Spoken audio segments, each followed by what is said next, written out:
My girlfriend of 5 years cheated, became pregnant, and attempted to pass the baby off as mine. 6 months after I left her, she wants me back in their lives. You will not believe what happens next. I am Ryan, 28 years old, and I have been with my partner Sarah, 26, for 5 years. We met in a local coffee shop where she worked as a barista. I had recently moved to the city for a new job in marketing and was feeling rather lonely. Sarah's bright smile and easy chat quickly turned me into a regular customer. I was raised in a tiny town with my parents and a younger sister. My father worked in construction, while my mother was a teacher. They instilled in us a strong sense of honesty and hard work from an early age. I was always an introvert, focusing on my schoolwork and a limited circle of close pals. Dating was not much on my radar till college. Sarah, on the other hand, grew up in the city alongside her mother and older sister. Her father abandoned her when she was young, which she says made it difficult for her to trust others. She was gregarious and popular at school, surrounded by friends and admirers. She had a couple significant relationships before me, but she claimed they all ended because the boys couldn't manage her independence. Our relationship started off casually. We'd get coffee or dinner after her shifts and talk for hours about our dreams and experiences. I was charmed to her outgoing demeanor and the way she appeared to brighten each space she entered. Sarah praised my stability and the way I made her feel safe. Things became serious pretty quickly.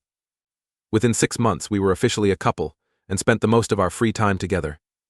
Sarah introduced me to her pals. They were all artistic and eclectic sorts.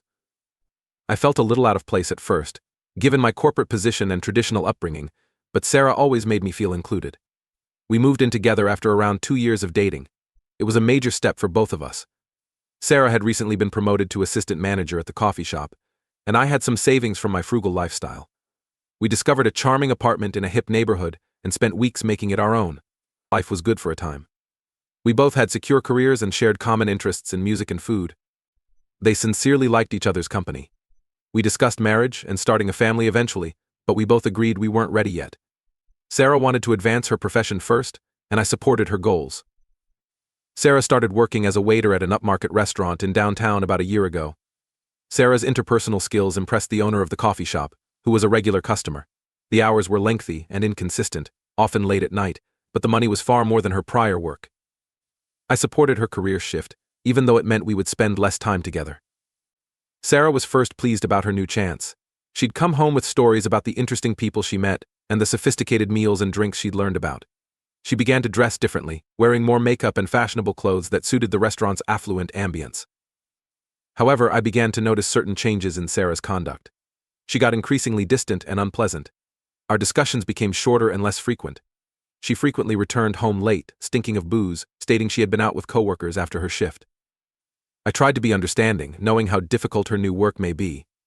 I proposed we go on a weekend retreat to reconnect, but Sarah always had an excuse for why she couldn't take time off.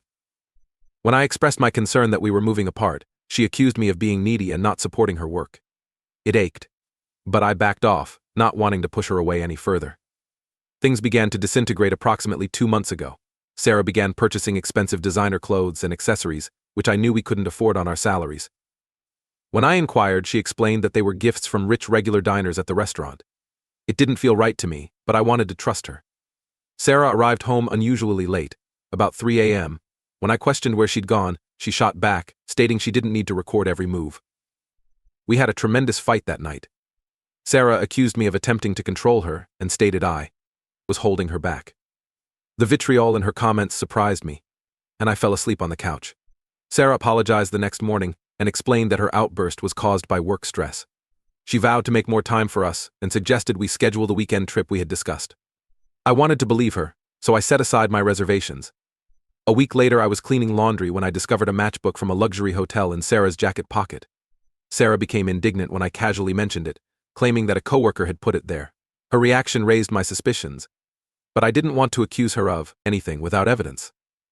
Last week, I accidentally spotted some text messages on Sarah's phone while it was charging. She'd left it on the kitchen counter while she was in the shower, and a notice appeared.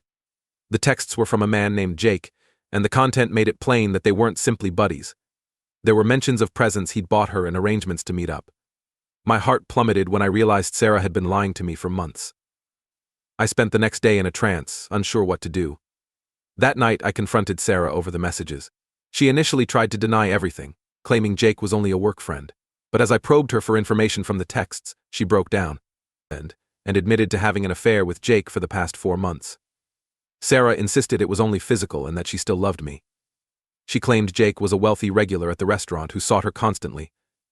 She stated she was swept up in the thrill, but it didn't mean anything. She begged me not to leave her and promised to break things with Jake right away. I was devastated and had no idea what to do.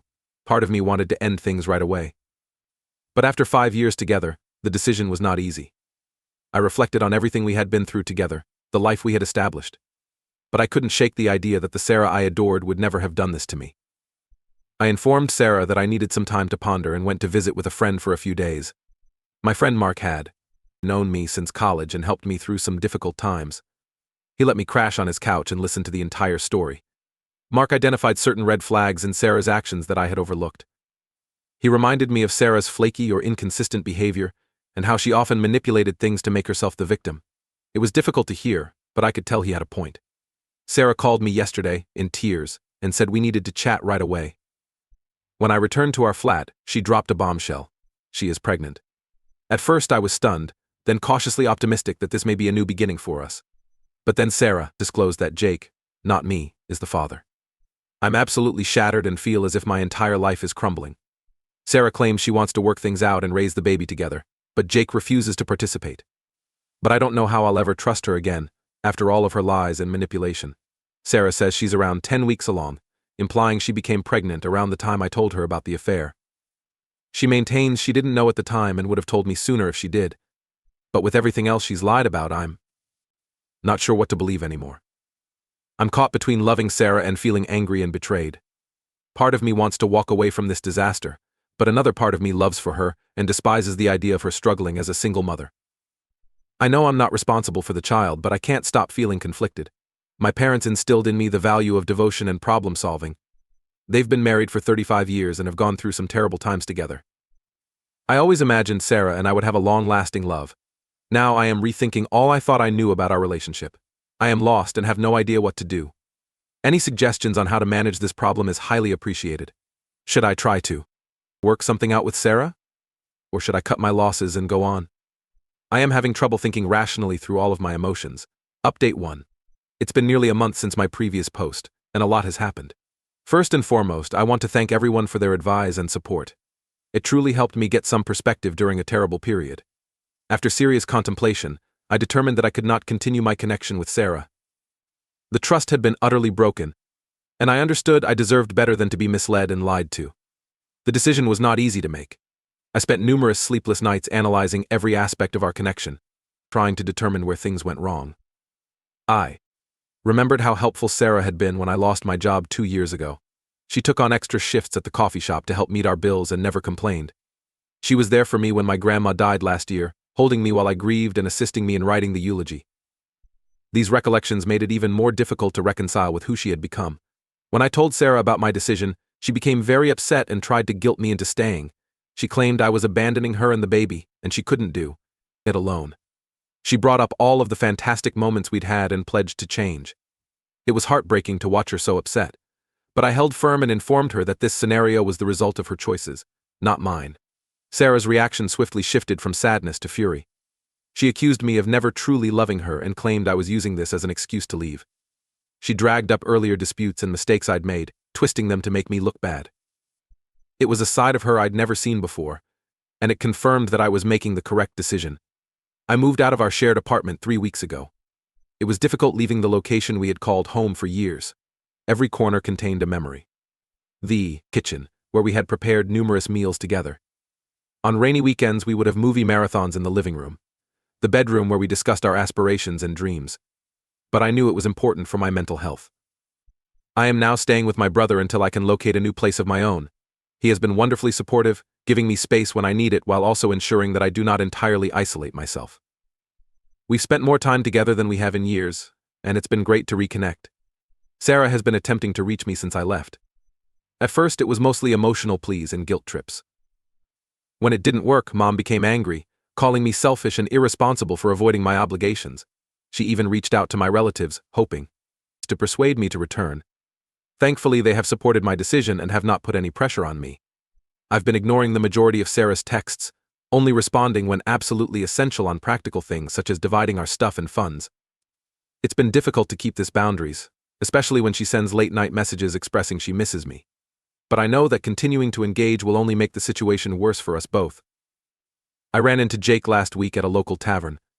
I was not sure if he knew who I was, but he approached me and attempted to apologize for his involvement in the affair.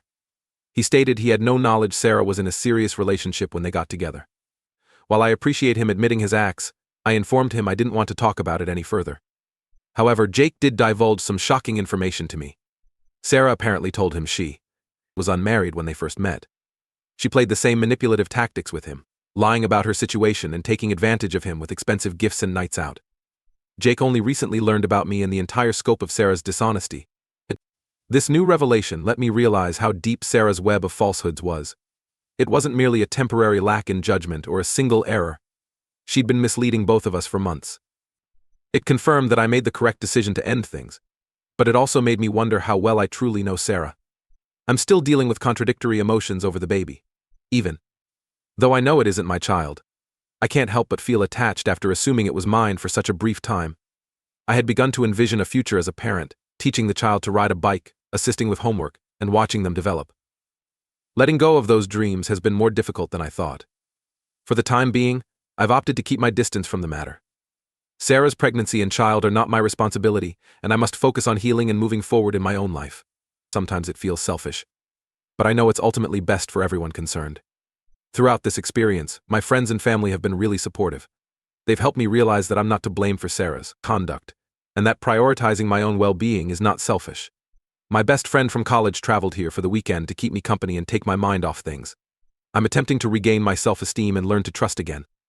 But I understand that it will take time. I've been journaling to process my ideas and emotions. It's been beneficial to put everything down on paper and look back to see how far I've come. For the time being, I'm taking each day as it comes. I'm pouring myself into work and resuming old pastimes that I ignored throughout my relationship with Sarah. I've resumed playing guitar and joined a local recreational soccer league. It has not always been easy, but I am gradually regaining my sense of self. I know there will be more obstacles ahead, especially as Sarah's pregnancy continues and the baby arrives. But I am cautiously optimistic about the future. This experience has taught me a lot about myself and what I want from a relationship. While I'm not ready to date again just yet, I'm hoping that when I do, I'll be able to create something healthier and more honest. Update 2. It's been approximately 3 months since my last update, and I'd like to discuss some advancements in my position. I have officially moved into my own place. It's smaller than the space I shared with Sarah, but it feels good to have my own. I've been gently furnishing it to make it feel like home. My brother and friends have been extremely helpful with the move and getting situated. Last weekend, we hosted a modest housewarming celebration. It was the first time in months that I truly felt pleased and relaxed. Sarah's attempts to reach me have finally slowed. I believe she has recognized that I am serious about preserving distance. According to common friends, she is currently 6 months pregnant and struggling financially. Jake appears to be providing financial support, but he is not interested in getting involved further. Part of me feels awful for her, but I tell myself that these are the results of her own behavior. I saw Sarah's sister, Emily, at the grocery store last week. It felt strange at first. However, we ended up talking for a long. Emily apologized for her sister's behavior and stated that the family is upset with Sarah's decisions. She also mentioned that Sarah had done similar things in the past. Apparently, she had a history of lying and manipulating partners in her previous relationships. Emily told Sarah a story from when she was in college. She had been dating 2 guys at the same time, informing each that they were exclusive. When the truth came out, Sarah was able to persuade both men that the other was lying and manipulating her. It concluded with the 2 males battling each other and Sarah playing the victim. Emily claimed their mother had always tolerated Sarah's behavior, making excuses for her and bailing her out of difficult circumstances. This information was both informative and disheartening. On the one hand, it helped me see that Sarah's actions were not my fault. She has been dealing with a long-standing problem. On the other side, it caused me to doubt everything about our relationship. Were some of her sentiments for me genuine? How much of what I thought I knew about her was true? I've started seeing a counselor to go through these emotions and the trauma of the relationship. It's been beneficial to have a neutral party to speak with and gain insight. We've been talking about why I was drawn to Sarah in the first place and how I might set stronger boundaries in future relationships. I'm learning to spot red flags and trust my intuition more. Work has been a welcome distraction. I just received a promotion that I had been striving towards for a long time. It entails increased responsibility and some travel, which I am looking forward to. My manager has been tolerant of my personal situation and has allowed me some leeway as I transition to my new career. I've also reconnected with several old pals who had grown apart throughout my relationship with Sarah. It's been fantastic to reestablish those ties and recall who I was before everything happened. Last month, I went camping with several college friends. Being outside in nature, away from cell phones and the cares of everyday life, was quite rejuvenating.